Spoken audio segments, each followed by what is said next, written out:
मैं आप सभी लोगों को बोलूंगा, मार्क्स पूरे साल भले ही कम आए, एग्जाम देते रहना। लिटरली बता रहा हूं, मार्क्स आपके पूरे साल भले ही कम आए, टेस्ट जरूर देते रहना और टेस्ट की एनालिसिस जरूर करते रहना। अगर आपने ये सोचा कि मेरा अगला टेस्ट जो है उसका सिलेबस कंप्लीट नहीं है सर, तो मैं नहीं देना चाहता या मैं इसको बाद में दे दूंगा, आपके पास वो समय कभी नहीं आएगा। बिलीव मी, पिछले साल और उससे पिछले साल कई सारे बच्चे ये स्ट्रेटेजी बना लेते थे, सर मैं एक बारी में कर लूंगा जब मेरा टेस्ट अच्छे से प्रिपेयर हो जाएगा। वो कभी नहीं होगा, वो कभी नहीं होगा। जितने आपके मार्क्स आए हैं, सबसे पहली चीज आपको, जो आपसे क्वेश्चन गलत हुए, हो सकता हो 3 गलत हुए हो सकता है 4 हो, 5 हो, 10 हो, 15 हो, डिपेंडिंग ऑन द स्टूडेंट। आप वो क्वेश्चन गलत कर रहे हैं जो आपको पार्शियल इंफॉर्मेशन थी, सबसे पहले उनको सुधारिए, क्योंकि वो आपको नेगेटिव दे रहे हैं। अगर आपने वो 10, 12, 15, 6, 7 कोई भी क्वेश्चन नहीं किए होते, तो एटलीस्ट आपके +6, +5, +15 मार्क्स आ रहे होते अभी के स्कोर से। जो बच्चा ये चीज रियलाइज ही नहीं कर रहा है कि पार्शियल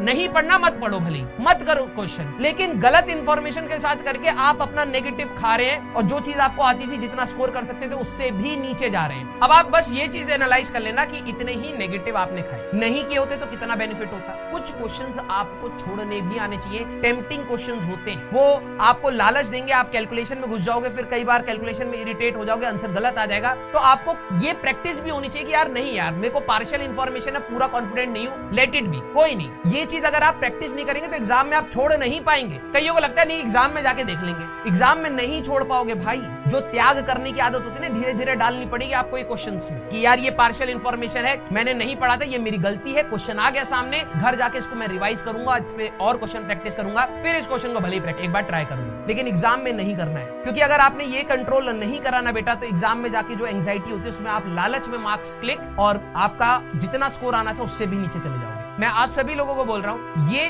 थॉट प्रोसेस अपने अंदर से निकाल दो। ये देखिए कि अगर आपके मान लीजिए 100 ही मार्क्स आए, तो आपने जहां पर मार्क्स गवाए हैं उनको लर्न करिए, उनके लिए अलग से कॉपी बनाइए, उन क्वेश्चंस को एनालाइज करिए। आप सबसे पहले देखिए कि वो क्वेश्चन कौन सी थ्योरी पार्ट से आए थे, आपने थ्योरी को उस डेप्थ के हिसाब से क्यों नहीं पढ़ा, ये सारी चीजें देखनी है। जिन क्वेश्चन में आपकी कैलकुलेशन एरर हुई है, बच्चे हमेशा कहते हैं सर कैलकुलेशन एरर हम लोग हटाएं कैसे। अगर आपको ये बात पता लग रहा है कि आप ब्रैकेट ओपन करते समय गलती कर रहे हैं, या इक्वल टू के दूसरी साइड ले जाने में गलती कर रहे हैं, या क्रॉस मल्टीप्लाई में गलती कर रहे हैं, अगर आपको ये बात पता है तो उसको कहीं नोट डाउन कर लीजिए। और कभी भी अगर आपकी कैलकुलेशन में इस प्रकार के स्टेप्स आए, तो थोड़ा सा अपने आप को ध्यान से करके देखो भाई। कैलकुलेशन मिस्टेक्स जो ये वाली होती है, वो कब होती है, जब आप स्टेप को मिस करना स्टार्ट करते हैं, और स्टेप को आप मिस इस कॉन्फिडेंस से करते हैं कि आपके शायद दिमाग में वो कैलकुलेशन चल रही है। लेकिन अगर आपकी गलतियां हो रही हैं, तो प्लीज आप प्रैक्टिस करते समय ध्यान से सुनिए, एग्जाम में नहीं, प्रैक्टिस करते समय आप अपने नंबर ऑफ स्टेप्स को इंक्रीज करिए, धीरे धीरे कोशिश करिए, और जब आपकी ये चीज की प्रैक्टिस बढ़ जाएगी, तब आप एग्जाम में उसको अच्छे से एग्जीक्यूट कर पाएंगे।